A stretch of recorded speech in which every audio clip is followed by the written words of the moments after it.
Hi எல்லோரும் எப்படி இருக்கீங்க? இன்றைக்கி வாங்க காளான் கிரேவி வந்து செய்யலாமா?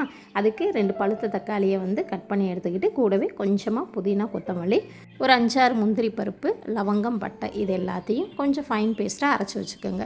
நெக்ஸ்ட்டு கடாயில் ஆயில் ஆட் பண்ணி கொஞ்சமாக சோம்பு, 3 பெரிய வெங்காயம் சின்ன சின்னதாக நறுக்கி அதையும் நல்லா பொன்னிறமாக ஆகினதுக்கப்புறமா கூடவே இஞ்சி பூண்டு பேஸ்ட்டும் போட்டு நல்லா வதக்கிக்கங்க. 1 டீஸ்பூன் வரமிளகாய் தூள், 1 டீஸ்பூன் கரம் மசாலா, 2 டீஸ்பூன் மல்லித்தூள், கொஞ்சமாக மஞ்சள் தூள் இதெல்லாம் சேர்த்து நெக்ஸ்ட்டு நம்ம வச்சுருக்க காளானையும் அதோட ஆட் பண்ணி தேவையான அளவு உப்பு போட்டு கொஞ்சமாக தண்ணி ஒரு டம்ளர் அளவு சேர்த்து நல்லா ஒரு 20 மினிட்ஸ் வந்து கொதிக்க விட்டிங்கன்னா அந்த எண்ணெய் பிரிஞ்சு வர டைமிங்கில் நான் வந்து ஒரு 1/4 டம்ளர் வந்து தேங்காய் பால் வந்து ஆட் பண்ணிக்கிட்டேன். தேங்காய் பால் சேர்த்ததும் ஒரு 15 நிமிஷம் அடுப்பில் சிம்மில் வச்சு தேவையான அளவு கொத்தமல்லியும் சேர்த்து இறக்கியாச்சுன்னா சூப்பராக ரெடி ஆயிருங்க.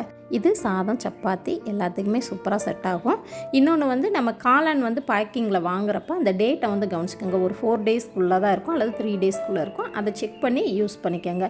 வீடியோ பிடிச்சிருந்தால் லைக் பண்ணுங்கள். தேங்க்யூ ஃபார் வாட்சிங்.